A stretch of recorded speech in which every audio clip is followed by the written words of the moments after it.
Hi all, welcome back to the session. Today we are going to learn about Git architecture.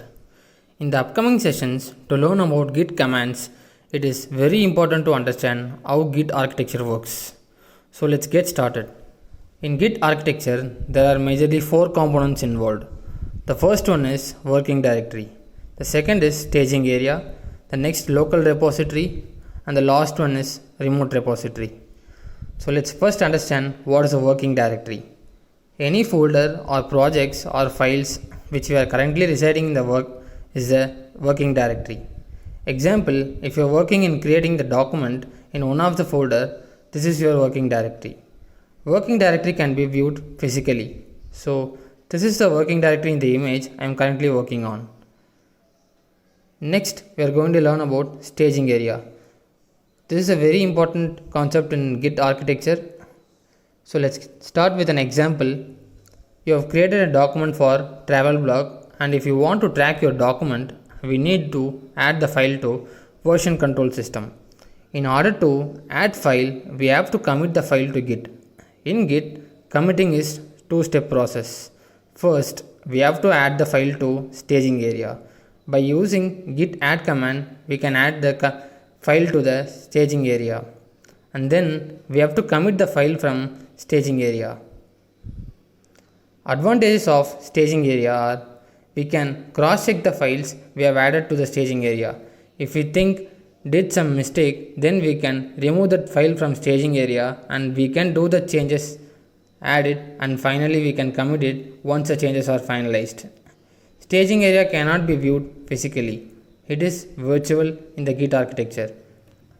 We cannot see it like physically viewed in the working directory. The next one is local repository. Git itself is a repository. The repository which is named in our working directory with .git is called local repository. Once we commit the file, it will be added to the local repository. And how will you add that? By using git commit command, we will be committing the file to the local repository.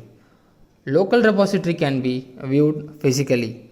As you can see in the image, this is our local repository and it contains .git, and it will contain all the files we have committed from staging area to the local repository.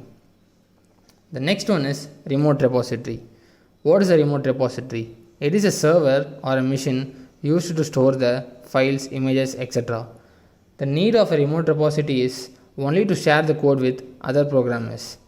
To move files from local repository to remote repository, we will be using the git push command. Now, the other developer can also view the code and they can also edit the code. Now, let's understand this concept in a diagrammatical manner. Let's take an example. You have created a new file, and to track your file, you need to commit the file to Git. Git has two-step commit process. First one is to add the file to the staging area. By using git add command, it will move the file to the staging area. From staging area, by using git commit command, it will move your file to the local repository.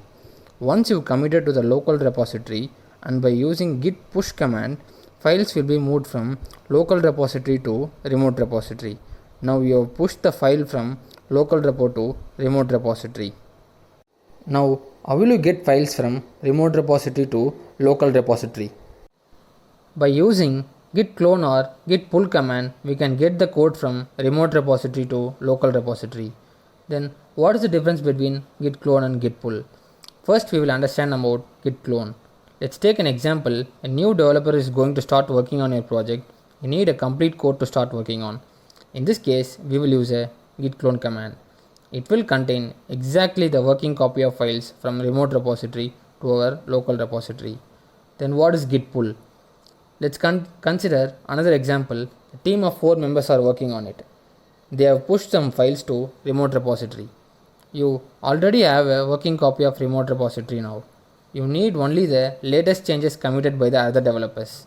In this case, we will use Git Pull.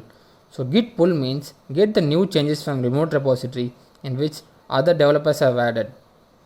So this is the difference between Git Clone and Git Pull. This is overall about the Git architecture that we have learned in this session. In the upcoming session, we will be doing an example with executing these commands. Thanks for watching and please do subscribe for our channel.